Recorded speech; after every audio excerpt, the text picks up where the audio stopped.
Every so often in the history of war, new weapons come along that rewrite the rules of battle. And these planes are doing just that. Right now, there are dozens of them in the skies over Iraq and Afghanistan, flying by remote control, the pilots sitting comfortably at home thousands of miles away.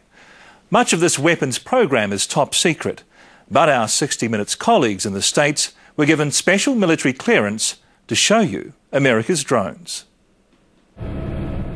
This barren, mountainous landscape may look like Afghanistan, but in fact, it's just 45 miles north of the Las Vegas Strip, on the edge of the Mojave Desert. This is Creech Air Force Base, home to the only wing in the Air Force where none of the pilots ever leave the ground. This is a new way to wage war. Colonel Chris Chambliss was one of the top F-16 fighter pilots in the Air Force, a member of the legendary Thunderbirds. Now the unit he commands has no jets, just these pilotless planes known as the Reaper and the Predator. This is the first base in Air Force history that exclusively flies unmanned aircraft. Right now, sitting here at Creech, we are about 7,500 miles away from the battlefield in Iraq or Afghanistan. Mm-hmm. How close, though, is this base to the fight that's going on there? I don't think we're 7,500 miles away at all. I think if you walk out the hangar and you go into one of the ground control stations, you're in the fight. The fight for the pilots is on a video screen. Here, a truck full of insurgents in Afghanistan is being tracked by the pilot. When the ground commander gives the order, he fires, hitting his target. The trigger is pulled in Nevada, inside these cramped single-wide trailers and small offices.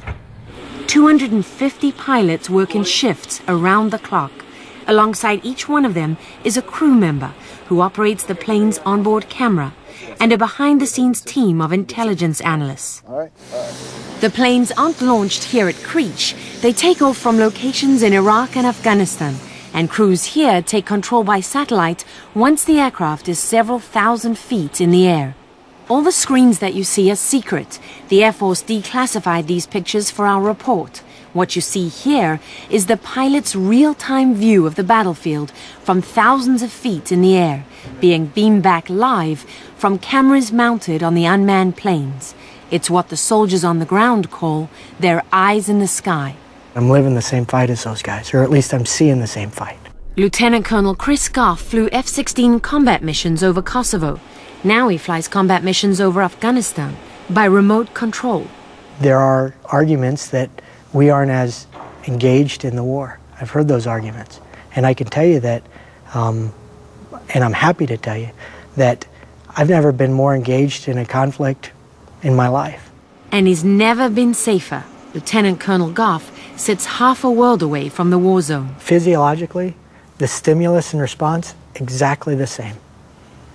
I'm not going 400 miles an hour, which means when I pull the stick, I don't get 5 Gs on my body. I have much more ability to process and to comprehend what's going on the battlefield and the information just conveyed to me, and better relay that information to who needs it. Is it stressful? Terribly. And terribly in demand. Soldiers on the ground have come to depend on it. I've heard the guys say, you know, they don't want to step out the door without eyes in the sky. Sure. I have a brother who's in Army Special Forces, and honestly, I wouldn't want him stepping out the door without this thing over top of him either. The Air Force now has 28 Reapers. Each one costs about $11 million. It can fly as high as 50,000 feet, sit over a target for 15 hours straight, and is as dangerous as a fighter jet. So, this is the Reaper over here? This is it.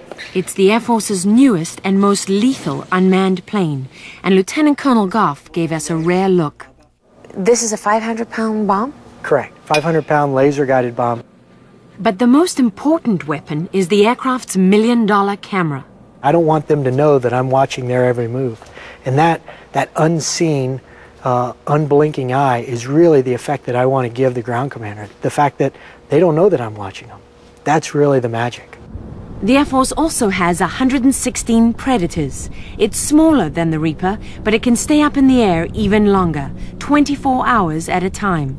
It can be miles away from its target, flying undetected through the clouds, while zooming in on an unsuspecting enemy. We saw that ourselves when the Air Force flew a Predator over our heads, about 2 miles high in the sky. This is how good the image is from a Predator at around 10,000 feet.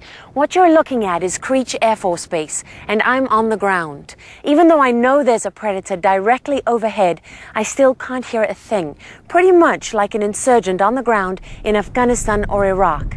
And if you look up, to the exact spot where we're being told the Predator is flying right now, there's nothing but clouds and blue sky. The Predator is still flying 2 miles above us, tracking our 60 Minutes team as we leave the flight line. It's this ability that makes it difficult for enemy fighters to escape. Colonel Chambers showed us exactly how these aircraft do that.